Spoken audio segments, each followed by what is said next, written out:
Assalamualaikum warahmatullahi wabarakatuh. Perkenalkan, nama saya Riflan Hamzah, kelas C semester 1 jurusan Manajemen Pendidikan Islam, Fakultas Ilmu Tarbiyah dan Keguruan IAIN Sultan Amai Gorontalo. Pada video kali ini, saya akan membawakan materi tentang sains, filsafat, dan agama. Yang pertama, sains. Sains adalah berasal dari bahasa Latin yaitu scientia, yang artinya pengetahuan. Jadi, definisi sains ialah suatu cara untuk mempelajari berbagai aspek-aspek tertentu dari alam secara terorganisir, sistematik, dan melalui berbagai metode saintifik yang terbakukan. Ruang lingkup sains terbatas pada berbagai hal yang dapat dipahami oleh indera penglihatan, sentuhan, pendengaran, rabaan, dan pengecapan. Atau dapat dibilang sains itu pengetahuan yang diperoleh melalui pembelajaran dan pembuktian. Definisi sains seperti di atas tadi seringkali dikenal atau disebut dengan sains murni. Untuk dapat membedakannya dengan sains terapan yang merupakan aplikasi dari sains ditunjukkan untuk memenuhi berbagai kebutuhan manusia. Ilmu sains dapat diklasifikasikan menjadi dua, di antaranya yaitu natural science atau ilmu pengetahuan alam, dan yang kedua social science atau ilmu pengetahuan sosial. Jadi itulah pengertian dan definisi sains. Kemudian yang berikut tentang filsafat. Filsafat berasal dari bahasa Yunani yaitu philosophia atau philosophos. Phios atau philen berarti teman atau cinta, dan sophia atau sophos berarti kebijaksanaan, pengetahuan, dan hikmah. Filsafat berarti juga mater scientiarum, yang artinya induk dari segala ilmu pengetahuan. Kata filsafat dalam bahasa Indonesia memiliki padanan kata falsafa Arab, filosofie Prancis, Belanda, dan Jerman, serta filosofi Inggris. Dengan demikian, filsafat berarti mencintai hal-hal yang bersifat bijaksana, bisa berarti teman kebijaksanaan atau induk dari segala ilmu pengetahuan. Pengertian filsafat secara terminologi sangat beragam. Para filsuf merumuskan pengertian filsafat sesuai dengan kecenderungan pemikiran kefilsafatan yang dimilikinya. Seorang Plato mengatakan bahwa filsafat adalah pengetahuan yang berminat mencapai pengetahuan kebenaran yang asli. Sedangkan muridnya Aristoteles berpendapat kalau filsafat adalah ilmu pengetahuan yang meliputi kebenaran yang terkandung di dalam ilmu-ilmu metafisika, logika, retorika, etika, ekonomi, politik, dan estetika. Lain halnya dengan Al-Farabi yang berpendapat bahwa filsafat adalah ilmu pengetahuan tentang alam maujud, bagaimana hakikat yang sebenarnya. Berikut beberapa pengertian filsafat menurut pendapat para ahli. Yang pertama, Plato 428 sampai 348 sebelum Masehi. Filsafat tidak lain dari pengetahuan tentang segala yang ada.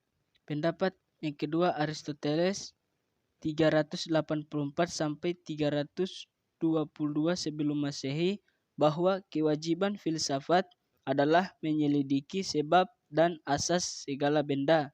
Dengan demikian, filsafat bersifat ilmu umum sekali.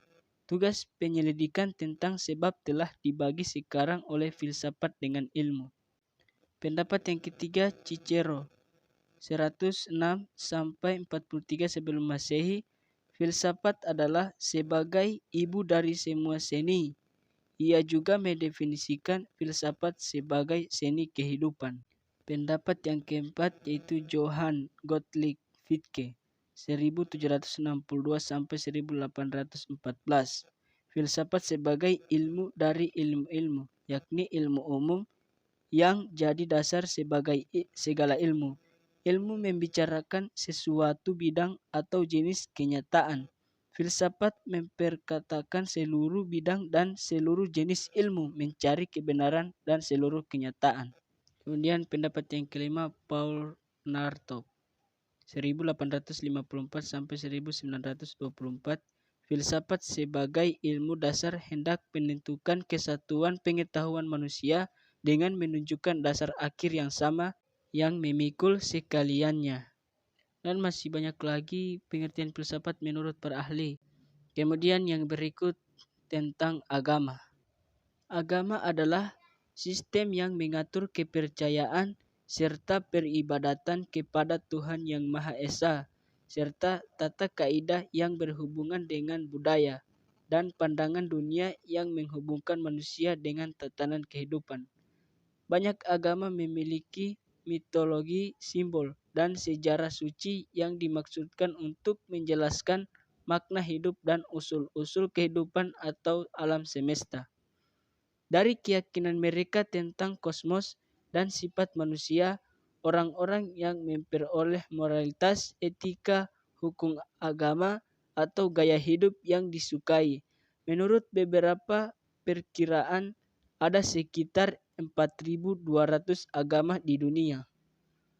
Banyak agama yang mungkin telah mengorganisir perilaku, kependetaan, mendefinisikan tentang apa yang merupakan kepatuhan atau keanggotaan, tempat-tempat suci dan kitab suci. Praktek agama juga dapat mencakup ritual, khotbah, peringatan atau pemujaan Tuhan, dewa atau dewi, pengorbanan, festival, pesta, inisiasi, cara penguburan, pernikahan, meditasi, doa, musik, seni, tari, atau aspek dari kebudayaan manusia. Agama juga mungkin mengandung metodologi. Kata agama kadang-kadang digunakan bergantian dengan iman, sistem kepercayaan, atau kadang-kadang mengatur tugas. Namun, menurut ahli sosiologi, agama berbeda dari keyakinan pribadi karena merupakan sesuatu yang nyata sosial. Emile Durkheim juga mengatakan bahwa agama adalah suatu sistem yang terpadu yang terdiri atas kepercayaan dan praktik yang berhubungan dengan hal yang suci.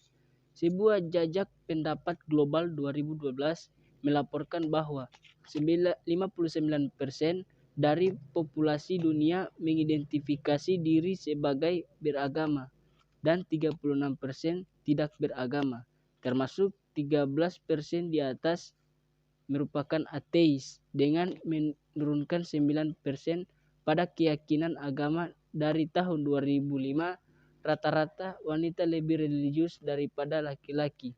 Beberapa orang mengikuti beberapa agama atau beberapa prinsip-prinsip agama pada saat yang sama.